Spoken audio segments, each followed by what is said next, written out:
is your First Alert 5 weather with Alan Rose.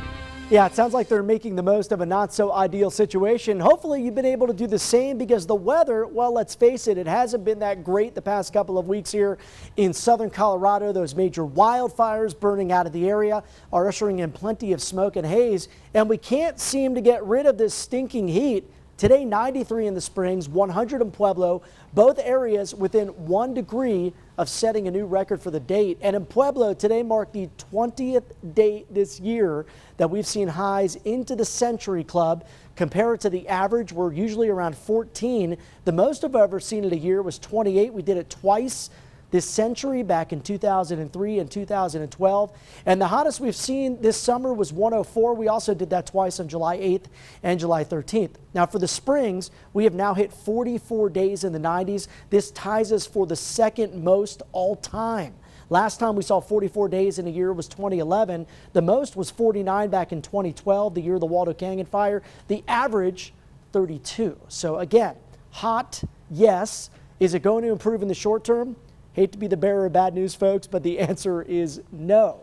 Right now, still a very warm summer night in Colorado Springs, 76 degrees. Did manage to get a little bit of moisture into northwestern parts of town this afternoon. Could see that again on Tuesday. Pueblo right now still in the lower 80s outside your front door. And as we look at the futurecast on Tuesday, we do start out with some thick cloud cover, also some of that smoke and haze. And anytime afternoon, we'll look for the mountain areas to see some of these storms begin to form. They're going to be slow movers, so we'll also keep a very close eye on those burn scars tomorrow. Might see some cases of flash flooding. Mike Daniels will be back with updates on that and to track it from the First Alert 5 Weather Center. Much like what we saw today, anything could shift a little bit east towards the Pikes Peak region and I-25 by mid to late afternoon. So again, we're going to give this lifestyle forecast the big yellow sign, caution, not only because of the smoke and haze, but also in the afternoon, you could see some of those isolated thunderstorms develop. Look for a high to get back into the mid-90s. So no change up in the weather pattern, I'd say for about 24 to 48 hours.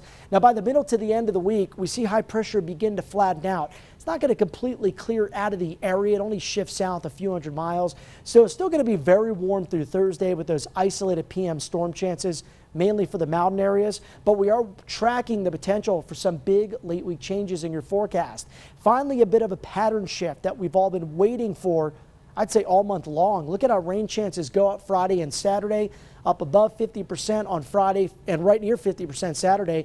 And not only will it be wetter, looks like it's going to be much cooler as we head towards the upcoming weekend. So your lows tonight, fairly mild across the region. Most areas only down to the 60s east of the mountains. There's those hot highs again on Tuesday.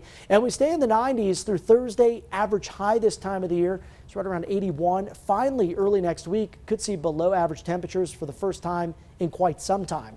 Right near 100 in Pueblo on Tuesday. Isolated storms Wednesday, and then better chances for rain Friday and Saturday. Canyon City might see a pop-up storm tomorrow in Fremont County. More than likely it'll stay in the mountains with better chances for rain as we head towards the end of the week. And in Woodland Park, a weak chance of rain on Tuesday. Afternoon storms increasing Wednesday and better chances for rain here Friday and Saturday. Elizabeth?